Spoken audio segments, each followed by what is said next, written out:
Hey nerds, I'm Shane. Shane. And I'm your recapper, Shane. Welcome to Harken back.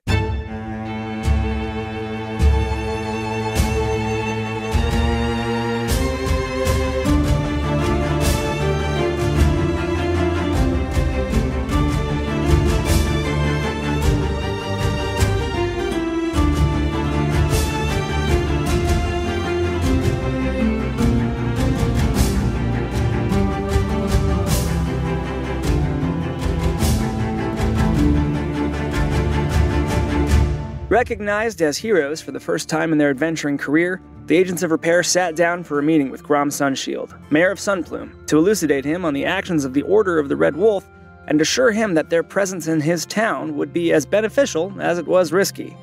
Compelled to prove this to himself as much as to Grom, Kellic tended to the wounded from the attack by the giants. She has pretty severe burns, pretty much like up the whole left side of her body. How are you, madam? Fine, dear. I've seen people with what you're dealing with not deal with it quite as well, so good on you for that. My kids tell me I'll need to find a new hairstyle. Well, we may not need to worry about that just yet. And I'll just very, very tenderly put my hand on hers. And I'll cast Cure Wounds. As if these particles are just floating in the air invisibly and they just combust nearby. Ashes will fall upon where the wounds are and crawl like little insects across them to knit the skin back together. The skin is like, you see like that pink new look of freshly healed skin. Like, and she sagged with exhaustion as like the pain, the effort of fighting it goes away. Just tears of gratitude just leak from her eyes. Maybe a funny hat for a little while, but new hairstyle, not necessary. I'll take the hat. She's like, just like her husband won't let her go. I know sometimes it feels like the gods aren't looking after us, but that's why people like me are around. Back at the Lair of Repair, working title, Seeker received word from his contact in Ganbaldir via his magic scroll. I bid thee well, my friend. I hope this finds you hale and healthy. Did you ever find that group you were looking for? Rumors have been swirling recently. West Reach is on edge. The general believes an attack of some kind on West Reach is imminent. Flynn reviewed his new contract. Flynn fellow weave shall, when the prince's capricious whims dictate, weave a tale, bleed a memory, or enact a shadowed performance. The when and what are veiled in the riddles of the shadows. The intentional obtuseness of this. It is simply when I wish it, and when I will it, you dance for me. And Alma revealed an onerous prophecy, likely penned by her late great-grandmother. In the shadowed heart of the timeless woods, the she-wolf song was first heard. 8 centuries shall pass ere the echo returns from a creature of word. A daughter of the crimson beast, with heart unyielding and fierce, shall find her path to the sacred stone where ancient and present merge. The oak, silent, waits with bated breath for the fateful day, when she, born of the Red Wolf's line, drives the eternal decay away. Alongside others, she will mend the fractured world, a weave of old and new threads she'll spin, and the cycle as old as the ticking stars with her courage shall finally thin. Beware, for not all is as it seems, and shadows may lead astray, but trust in the blood of the Red Wolf's line to illuminate the true way. Whoa. So, I mean, it's got a lot of stuff, but I don't actually know. I mean, like, it's kind of obvious it's about me. She foretold the Agents of Repair? That's kind of what it sounds like. Also, the beginning says the shadowed heart of the timeless woods. I mean, like, that's kind of like where we found the crown originally, right? I mean, it was shadowed, the shadow timberland. What the is she-wolf song was first heard. That's kind of where we met. Wolf the she-wolf? song. Maybe I'm the she-wolf. Like a Rawr. When she, born of the Red Wolf's line, that's you, Alma, drives the eternal decay away, which The is... eternal decay? Like What's death. that? Keep going. The cycle as old as the ticking stars. What if that's about what Artemisia said? Aye, that's what caught my ear as well. What? The old gods were mortals once. They overthrew the gods before them, and that created some kind of cataclysm, which then brought about Elbor as we know it today, and by extension, the new gods would do something similar. Bound, finally, for Oakengate Monastery, where Olma was raised, they forged forward through frigid foliage, and Flynn took his watch with Brim, contemplating the weight of his decisions. Was it a sacrifice? I mean, yeah. Yeah. Have you ever died? You know what that's like? To die? I've died. Gotten close. I've died, Brim. And I don't know what it was like for everyone else, but I saw nothing. It was just empty. And then I woke back up. So if I can find a way to prevent that from happening, I'll do it. And then whatever consequences I get, I'll figure it out on the way. I don't know what happens to the others. Half of them pray to gods. So I don't know if they get to go somewhere after this, but I don't pray to God. 2 things. We all go somewhere. We all do. And there's worse things than death, Flynn. But these reflections were interrupted by an assault from the Thwalei, lupine elementals bound to a yet unknown foe, Archfey Boreas. Fire's getting down. Maybe we should put it up. Yeah. You have a way to do that? My fire doesn't burn. And he like waves his hands and it's like a flame pops into it. And then the fire like dies down kind of quickly. I look at the, do I see Brim still? Yeah. He's still there. I'll look at it and be like, He what? looks. What'd you do? What? Turn it back up. And as you talk, your breath starts to, and you hear a... The surprise attack pushed the party to its limits. Thessaly shred wind with steel. Flynn called upon his new, darker source of magic, and Kellic and Olma set the icy battlefield alight with columns of fire. Seeker, in his customary covertness, was nearly lost in the jellied maelstrom. The ashes sort of spread, and you see as the ice on his face turns to like dew as it melts into water. Hey. Good to see you there. So cold. Is this what your knees feel like? All of the time. I'm glad you're still in fighting form, Baker. This close scrape drove a wedge between Kellic and Thessaly, as an unspoken feeling prevented the former from accepting the latter's request. I want someone else to be looking out for him, too. Well, I'm looking out for all of us. I want someone to be looking out for Seeker a little more than they're looking out for... If it comes down to Seeker or me, I want you to choose Seeker. I can't. What do you mean you can't? I can't choose Seeker over you, Thessaly. He almost got And when frozen. What if Brim hadn't been here? I couldn't see That's him. the risk that's upon us all. Obviously, I'm not understand. God, and they can't seem to control anything either, so there's no preventing the chaos of the world, right? Right, but within that, we can make choices. And Right, and I would, if I had to, I would choose you. And I'll look after Seeker. I will. You don't want to choose me. Don't I? No. You've seen me angry. Do Do you want me angry when I come back and Seeker's dead on the ground and I'm still alive? Better angry than dead? I would spend the rest of my days with an angry Thessaly over no Thessaly at all. Maybe you don't see it. Maybe you don't. But he has such a good heart. He I does. think there's something you don't see. Like what? As they crested the hill above Oakengate Village, our heroes couldn't help but breathe a sigh of relief, and their ease crescendoed to cheer when they finally came to meet Olma's favorite person from Oakengate, the proprietress of the Peak's Respite, Rosie. Olma Marsk, as I live and breathe. And she picks you up and just like hugs you so tight. And she's like, where have you been, my dear? Everywhere, it feels like. I didn't know what had become of you. Brother Dane, when did... That man? She says, now, Olma, why don't you tell me who your friends are and you can all sit down and I'll bring you something to eat. I am an agent It's a of repair. pretty big stress. Agent of repair. Yes. My dear, what does that mean? Well, that's what we are. I mean, we kind of Thessaly. named ourselves it. You have a name? Yeah. Yeah. As long as you keep my Olma out of trouble, that is all I need to know. Ma'am, And you will be seeking no more trouble now that I've got you back here. Oh, Rosie's establishment was packed with trinkets, and the party exchanged some of their souvenirs and magic items for powerful new accessories and tools of deep retrospection. Closely. Yeah. Just see what it is. It just looks like a pretty like mug, and it's just got this like frothy liquid in it. I smell it. You get a big whiff, and it smells like the sea on an early morning in spring, right before you leave Maple Glen with your mom to go across the bay aww. to make the trip. And I probably have, like I did every time, just like this immense feeling of excitement and wonder and belonging. Just like sitting on that cart with my feet kind of dangling off the edge, kind of like kicking back and forth, just like watching as I see the town get smaller and smaller. And just like that, it was the morning of Everdawn. The long eve finally coming to a close, Flynn, Kellic, and Seeker all shared their respective rituals. So this is one of the traditions that you've been helping me with. It's the Dwarvish tradition. And at the end of the tradition, you're supposed to present the skills that you procured over the long eve. And so... Then you're giving me this whole book of drawings? Well, it's not a lot of drawings. I mean, I only had like a few days, but yeah, that's the whole point. Hopefully, I don't know if I did it right, but I mean, because we haven't really seen sun in a while. So I tried to get the rays. Did I do that justice? You did so well. You have come flipping from the beginning of the book and remembering what we started with. Yeah. You have really cultivated a talent here. I'm so proud of you. Thank you. So, it's a bit of a tradition for worshippers of Famir to give gifts on the Everdawn to the people that mean most to them. The gifts are supposed to have some kind of symbolic significance. So I think I've done all right on that front. So for Alma, I have these, and I reach into my bag and I pull out the blue mushrooms I picked up on the in the forest of the Raging Woods.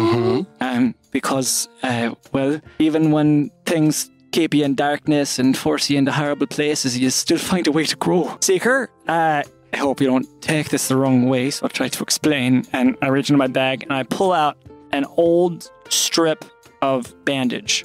And it's something that has been reused and washed and reused to the point where you can see that it has been bloody multiple times, but it's clean now, but it's pink as a result. You mend wounds, Seeker, but you never forget the pain. And maybe, I don't know, I think you could use it for your braid if you like. Flynn, a sort of tarnished gold chain, and it is the previous, if you were to look closely, you would recognize it as the somewhat burnt, warped chain that used to be attached to the tri-ring symbol that is now in my hand. For all that we've been through, Flynn, you and I are bound. Just like this, I think we shall be forevermore. Don't think that a day goes by that I discount that. Tessely, and I pull out the mirror that I pulled off of Rosie's shelves. Reflection is one of the main sort of principles of Famir. You force me to see myself in a way that no one else ever has. You make me see the parts of me that I'd rather not look at, and the parts of me that I forgot that I had that I quite like. And, well, the value of that can't be overstated. So I hope you can use this to give you the same kind of help that you've given me. This braid, these colors are meant to represent the schools of magic. But more so, it is meant to represent us and our bond. Nothing is free. Love requires that on the other side, we give ourselves to something that could break us. Trust is not free. It is earned and easily broken. Power, Flynn, also Kellic. Power is not free, and it's not the problem. It is what you're using it for, why we are seeking it. We all have power, great power, and we together can check each other, and we can trust that until we can't.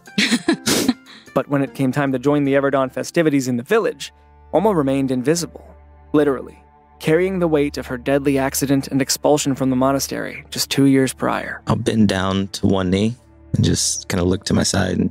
Do you want to stay hidden? I'm scared. It's okay. If they can't see me, then they can't kick me out again. And they can't look at me with fear in their eyes. I don't know if they could kick you out even if they wanted to, but I understand. Are you gonna look at me different?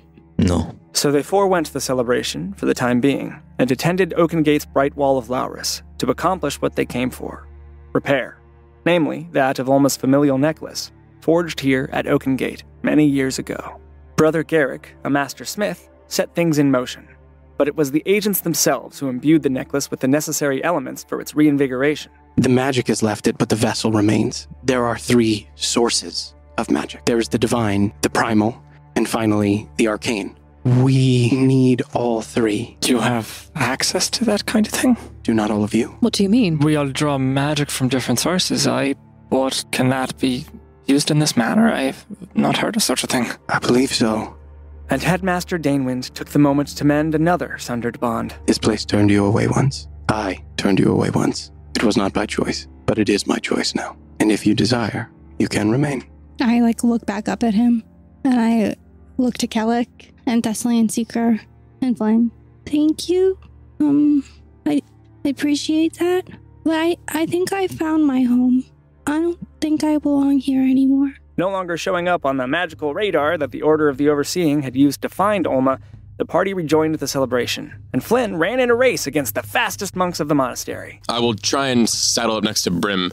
I'm gonna beat you. He can't help it. He looks down at your little legs, and he's like, sure, bud. And he did beat him. with a little help from Seeker. Am I within 30 feet? Of Brim? Yeah. Yeah. As you can't see this, but my right hand is on my my left forearm, and I'm going to cast blindness. But the jubilation of the victory was short-lived, as a shadow fell over the fresh dawn. A shadow cast by an army of undead on the hill, led by Corvin Amberstone. I believe it is past time. We all have a reckoning. Long have my agents hunted you, and it has been clear from their repeated failures that you are hard to kill.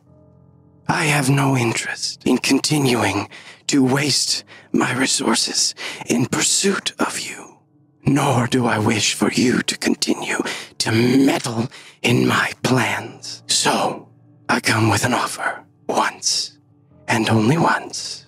It has come to my knowledge that you are in possession of something that belonged to me. I'll make it very simple. Give it to me, and we leave. Don't. I believe I can leave that unsaid. The undead dwarf laid out his terms. He'd leave them be, for now, on one condition: the return of the husk of all things written. Hopefully his results are as specific as ours. And I pull out.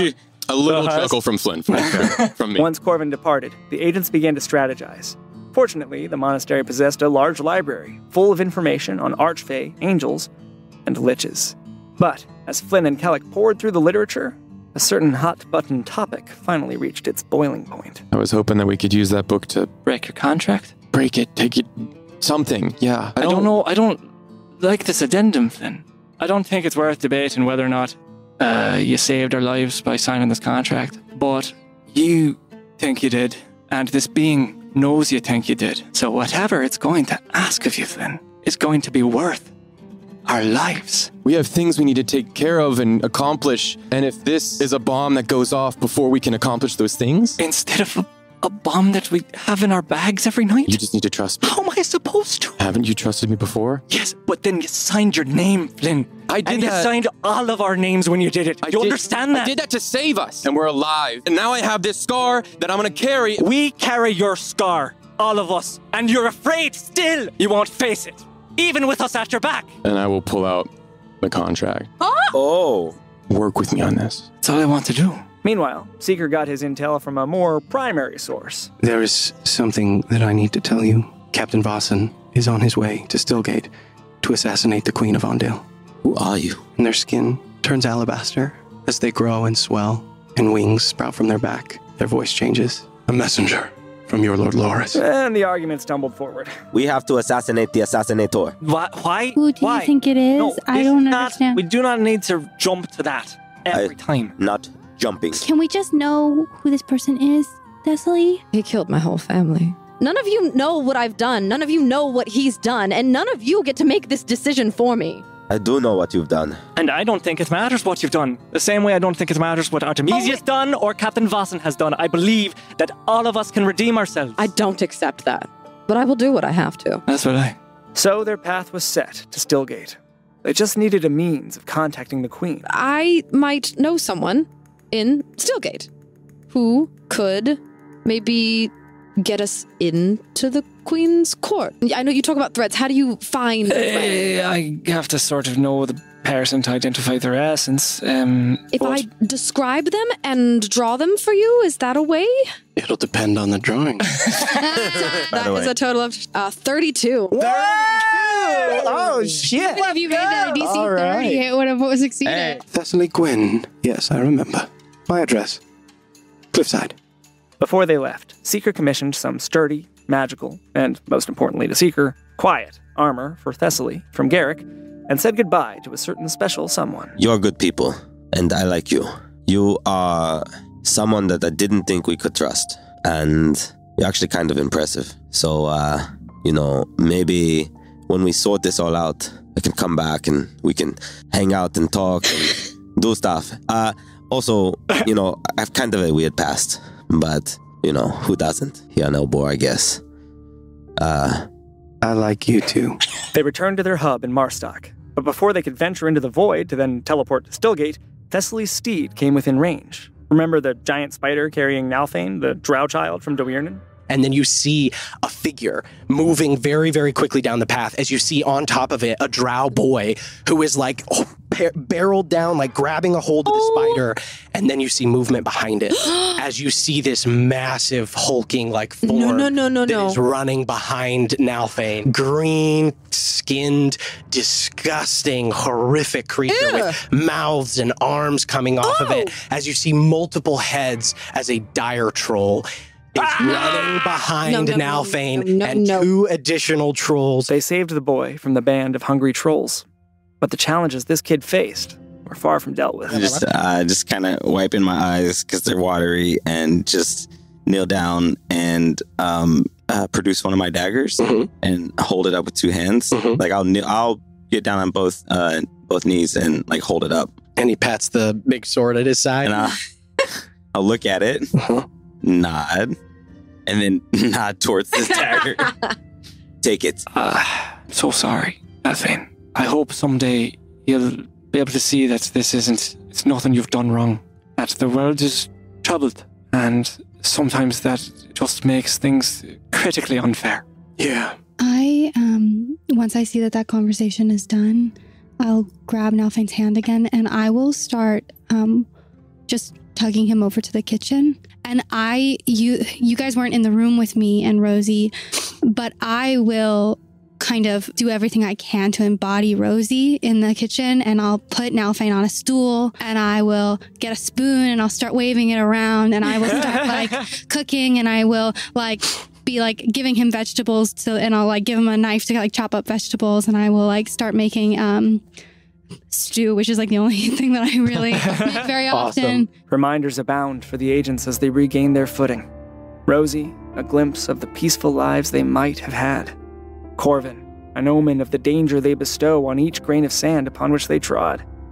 And Nalthane, evidence that their actions matter, that the kernel of heroism in their hearts, pushing them ever forward, is not quixotic naivety, but an engine of hope for the future of Elbor. Can hope save the Queen of Ondale? Can it stop Captain Vossen, end the war, prevent the divine cataclysm foretold in the prophecy? And failing all of that, is it enough to keep our heroes together and alive? Find out next time on Venture Forth.